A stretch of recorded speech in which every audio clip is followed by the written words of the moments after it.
मोहम्मद अली सय्यद आणि मुलींमध्ये तनिष्का पवार, ईशा कदम आणि त्रिशा कारळे. वस्तू उचलण्यामध्ये यांचा प्रथम, द्वितीय आणि तृतीय क्रमांक आलाय. त्यांचं आपण शाळेच्या वतीनं आपले या बाल खेळाडूंचं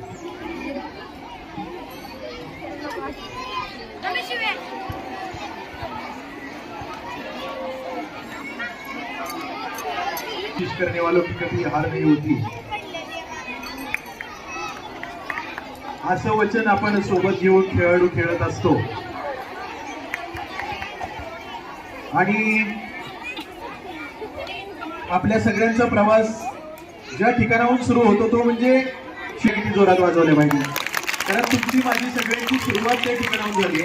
त्या ठिकाणी आपल्याला योग्य मार्गदर्शन मिळालं म्हणून आज आपण यापर्यंत पोहोचलोय. त्यामुळे त्या खेळाडूंसाठी जोरदार टाळ्या.